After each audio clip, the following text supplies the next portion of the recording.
This question is from yesterday pa. Wala po ba talagang repercussions yung ginagawa nating pag-assist? Ginawa nating pag-assist doon sa pag-arrest? Like yung we provided the airplane, mga ganun po. Wala po ba itong magiging masamang epekto? Mas magkakaroon po ng repercussion kapag ka po hindi tayo tumugon sa ating obligasyon na makipag-cooperate sa Interpol. Yeah, since hindi na tayo member, yun ang... Hindi naman po ang konsiderasyon dito ay yung pagiging miyembro ng ICC. Ang konsiderasyon pong ibinibigay natin dito ay yung pakikipag-cooperate po sa Interpol. Ano po ang reaksyon ng Pangulo o ng Palasyo po doon sa desisyon ng Office of the Solicitor General na recusal o pag-atras po na maging kinatawan ng gobyerno sa mga petisyon sa Supreme Court kaugnay po ng pag-aresto kay dating Pangulong Duterte? Iginit po kasi ng OSG na wala nang kahit anong legal obligation ang gobyerno na makipagtulungan sa ICC dahil nga daw po hindi na tayo miyembro ng Rome Statute. Okay. Sa kanya pong manifestation, sinabi he wants to recuse himself to represent because he cannot effectively represent the government. First, okay, ginagamit po kasi ito ng ibang mga partido na di umano naniniwala ang Solgen na may kamalian sa ginawa ng pamahalaan sa pakikipagtulungan sa Interpol.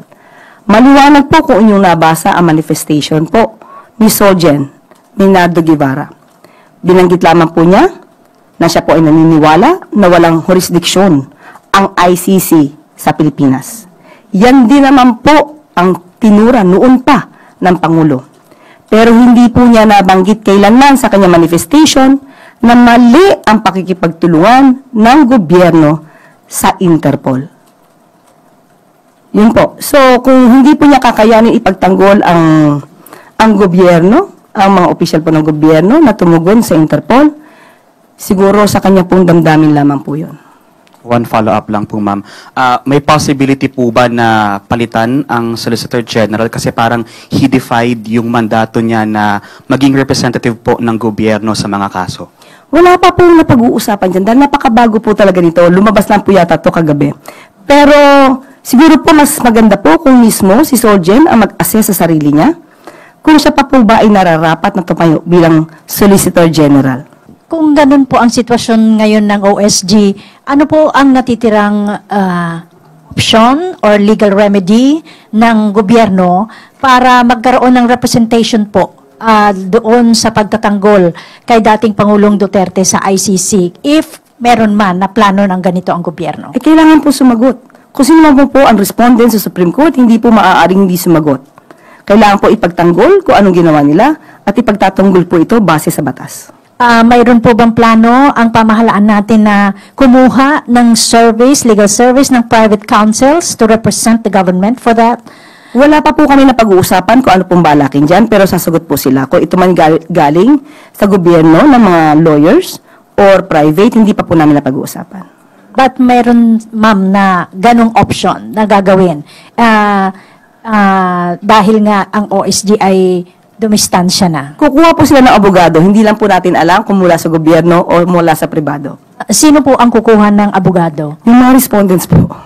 Okay. Hindi po from, respondents din po sa kaso is ES Lucas Bersamin, kung tama po ang pagkakaintindi ko, and Department of Justice, ganun po ba yun? Sila ang kukuha ng abogado? Kung sila po yung involved sa kaso, kailangan po nilang sumagot. So, kailangan din po nilang kumuha ng abogado. Does the palace think that it is morally right for Solgen Guevara na mag-recute sa kaso, considering that during the time of President Duterte, he was the Justice Secretary, so baka may conflict of interest. Do you see this? We have not talked about that. But we know that he will recuse himself from representing the government.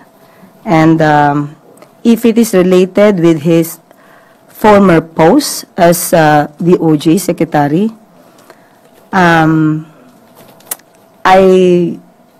we have not yet discussed about that.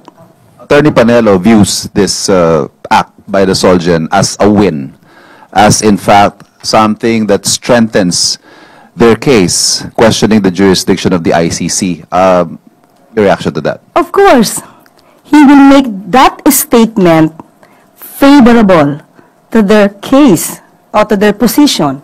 When in fact, it's very clear from the statements, from the statement of Sergeant Guevara that he's only discussing about the jurisdiction of the ICC. And that is also the pronouncement of the President that the ICC has no more jurisdiction over the Philippines. So there's nothing wrong with that. But never did Mr. Solgen mention that he is against the cooperation of the government with the Interpol. So how could it be used against the government? Sinabi po ni dating presidential spokesperson Harry Roque na hihingi siya ng political asylum sa Netherlands regarding po dun sa kinakaharap niyang kasong human trafficking at saka yung arrest warrant from the House of Representatives. Ano pong take natin dito?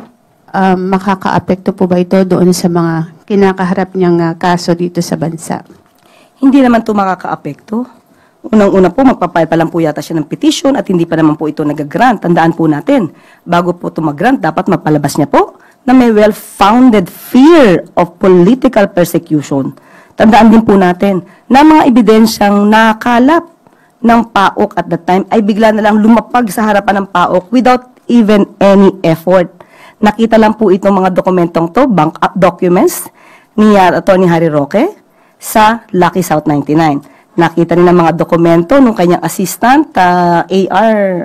De La Serna, in Lucky South 99. Third, there is also a document referring to contract of lease with a certain manager, alleged manager, of Lucky South 99.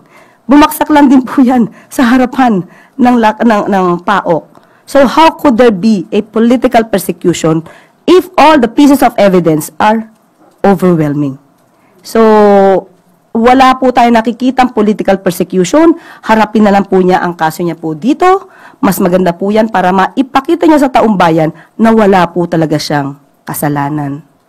Is it possible po na makipagtulungan din ang Pilipinas o gobyernong Pilipinas sa Interpol para po siya ay mapabalik dito sa bansa since siya po ay nandoon sa Netherlands? Hindi pa po natin nakikita po yan sa ngayon, pero siguro po maiiba ang sitwasyon kung siya na may warrant of arrest na inisyu ng korte. Yung mula ho nang dalhin sa ICC yung dating Pangulong Duterte, dumami po yung mga abogado at saka yung mga legal experts na nagsasalita about sa case at pati na rin po sa kampo ng dating Pangulo. At umaabot po sa punto na pati yung merits po ng kaso ay natatouch na. Possible ho ba na malabag dito yung sub judice rule or applicable po ba yung rule na ito sa kaso before the ICC po? Hanggat hindi naman po nagsasabi ang ICC na someone is violating the sub judice rule, ito tuloy-tuloy lang po yan. Sila naman po ang pwedeng magreklamo niyan at magbigay ng order na huwag pag-usapan. Ma'am, isa bahagi daw ng reparation sa mga biktima ng crimes against humanity ay yung pag-freeze ng assets ng akusado pag nahatulan at pagbibigay, posible, na reparation sa mga biktima. Sakali magkaroon po ng request for asset freeze, will the government comply with the ICC request? Okay. Malamang ito po ay ituturo natin sa AMLAC. Tandaan po natin, kapag may kaso po ng plunder, isasantabi ko muna po yung ICC. Okay? When it comes to freezing of assets, meron na po na isang pangkaso si Senator Trillanes ng plunder against the former President Duterte and Bongo. Dapat noon pa lang po sana inaralan ng AMLAC kung dapat i-freeze because the case is plunder. Okay, kung ito po ay magkakaroon man ng issue or magbibigay ng order ang ICC, ituturo po natin, ibibigay po natin to sa dapat sa AMLAC kung kinakailangan po. But doesn't this amount to cooperation with the ICC? Kaya nga po ibabato natin sa AMLAC. But AMLAC is under the Philippine government. Yes, but if there's a need for that, ang AMLAC walang sinisino.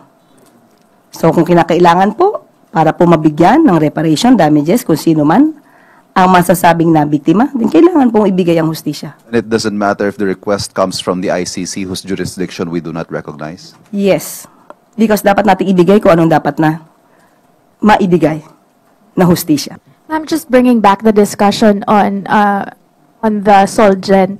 How necessary is it for the palace to find another solicitor or another solicitor general or another government lawyer who is more willing to defend government agencies that executed the arrest? What is the important? It's very important. It's very significant to get another lawyer who is very competent and very effective in defending the causes of the government. And do you not see that coming from Solgen Guevara as of now? As of the moment, he said he cannot effectively represent the government, so it comes from him. Your assessment, does this warrant a resignation? Well, as I've told a while ago, he should assess himself. But would you at least recommend to the president? No, I would not. A final question from my end, ma'am. Would the agencies involved or yung mga accused po dun sa case, or not really the case but the petition, would they receive some sort of assistance from the national government, particularly in Malacanang, when it comes to dealing with this case now that the Solgen has recused? If it talks about official duty, I believe it should be the assistance from the government should be given, considering that it is official duty. They are not performing in the private capacity. Chanel Salazar, DZXL. Good morning po, Yusek. Kahapon po kinasuhan ng QCPD-CIDG ang isang police vlogger ng inciting to sedition at paglabag sa Cybercrime Prevention Act dahil sa kanyang mga partisan post sa social media. Sinabi niya rin po directly kay Pangulo na kahit presidente ka pa ng Pilipinas, kung mali yung iutos mo sa akin, hindi kita susundin. Sino ka ba para sundin ko? Yun yung sabi niya sa kanyang vlog. Nakarating na po ba ito kay Pangulong Marcos? Ano pong reaction niya or any reaction po? Kahit sino naman po sigurong Pangulo, mabibigla po sa tinuran ng sinasabing opisyal, uniform personnel. Alam po natin na pagka-uniform personnel, dapat po impartial at non-partisan. So, doon pa lamang po ay may violation na po siya. So, kung ano po yung nararapat na, kung meron man pong pagdidisiplina o parusa, siguro dapat lang pong ibigay kung naaayon po sa batas. Ito na rin po ba yung time na dapat umaksyon na yung palace? Since sabi niyo po kahapon na hindi niyo palalampasin yung mga statements na may elements ng inciting to sedition. Yes, kung ito isolated case, kapag may maganito po at talaga pong nananawagan ng panggugulo, hindi po talaga to palalagpasin ng palasyo. Thank you po. Ann Soberano, Bombo Radio. Yusek, good morning. Is the palace aware po sa ongoing investigation ng House of Representatives regarding po sa BARM sa paggamit po ng 6.4 billion na local government support fund kung saan ang sabing pondo binibigay po daw sa mga paborito nilang barangay. So ano po yung pahayag dito ng Malacanang? May kinalaman ba ito sa pagpalit sa pwesto kay Chief Minister Ibrahim? Actually po, alam po natin na may nangyayari po na hearing at yan po ay atin nirerespeto dahil katungkulan naman po nila na magsagawa ng hearing at ito po may kinalaman din sa kanilang oversight function. So kung ano po yung maiimbestigahan dyan ay talaga pong nararapat lamang na bigyan ng pansin at itama ang dapat na itama. Wala po itong kinalaman sa pagpapalit po ng interim chief minister dahil mismo po si Sir Ibrahim mismo ang nagsabi na kaya po siya bibitaw ay dahil magko-concentrate po siya sa BARM parliamentary election. So, yun po yun. Wala pong kinalaman ng pagpapalit sa ICM. Thank you, ma'am. Eileen Taliping, Abante.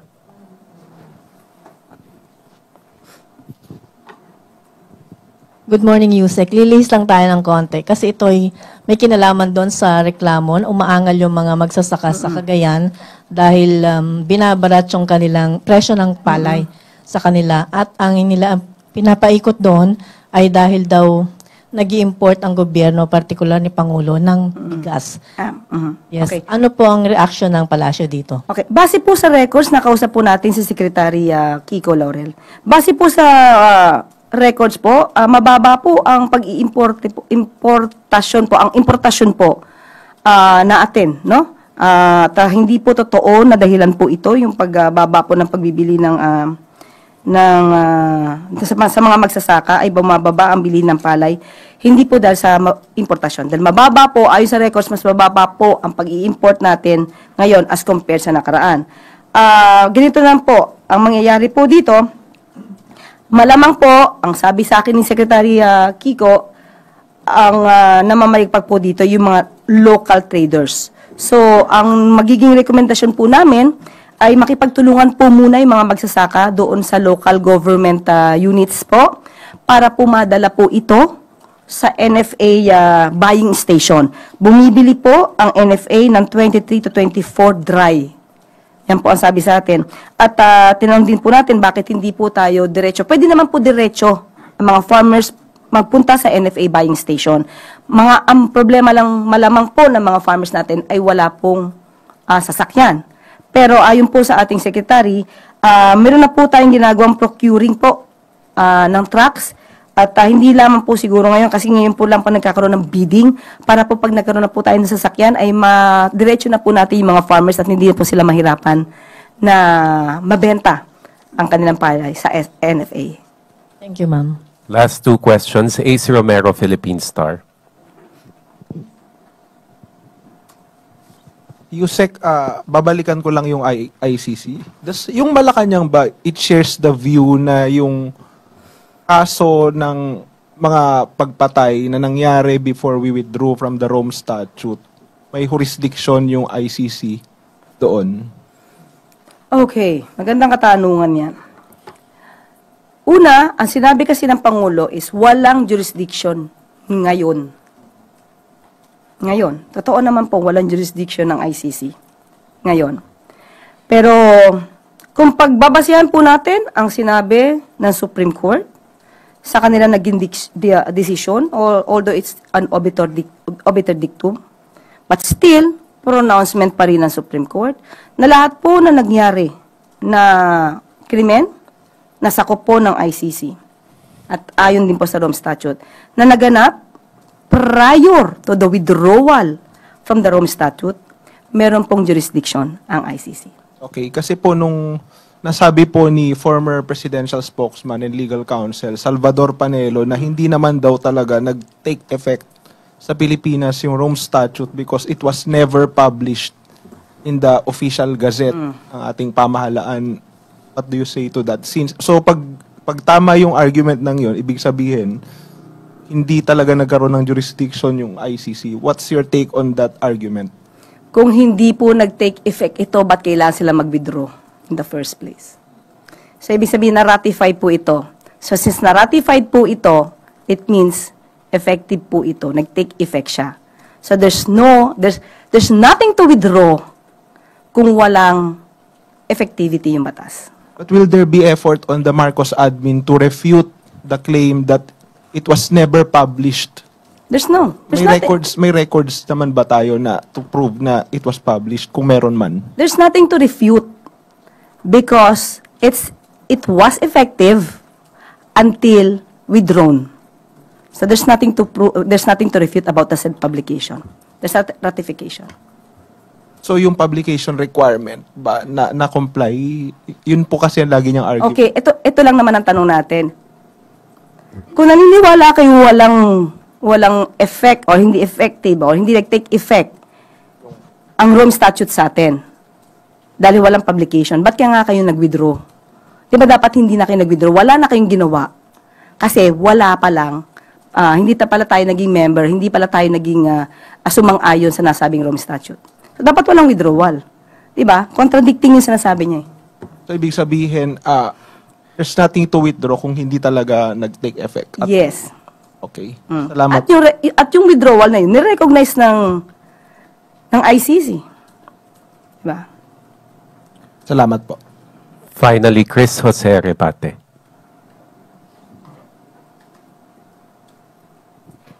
Morning, ma'am. Yes, ma'am. May kumakalat po sa social media na may ilang OFWs ang pinupunit po yung picture ng mahal na Pangulo kasama po si First Lady. Ang sa kanila po, tinraidor daw po ng administrasyon ang Duterte, si former President Duterte at mga supporters nito. Reaction po, ma'am. Okay, hindi ako hindi ako magbigay ng aking opinion tungkol do sa social media na nagpakita na nagpupunit ng picture. Hindi ko alam kung valid yan or what. Doon tayo sa pagtatraidor na lang, ha? Okay, yung pagtatraidor sa Pangulong Duterte at sa mga supporters. Unang-una po, ano po ba dapat paano po nila masasabing nagtraidor? Kung tayo naman po ay tumutupad, uulitin po natin, tumutupad lamang po sa ating commitment na makipag-coordinate, makipag-cooperate sa Interpol. Pangalawa, hindi po pagtatraidor kung tayo man po ang kapwa nating Pilipino na siyang nagrereklamo ng madugong pagkitil ng buhay. Mabibigyan din po ng hustisya kung madidinig po ang panig ng dating Pangulong Duterte. May pagtatraidor din po ba kung mismo tayo ay nagbibigay ng tsansa para ma-enjoy, no? Ni dating Pangulong Duterte yung due process na pinagkait niya dati sa mga biktima ng EJK. So, sabi nga po nila, uulitin natin, buti pa nga po si dating Pangulong Duterte. Yung mga pulis na nagsagawa po ng pag-aresto, hindi po sinabi na i-encourage si dating Pangulong Duterte na lumaban na lamang. Binigyan po siya, tinirato po siya, hindi lang bilang isang ordinaryong Pilipino, kung hindi dating Pangulo.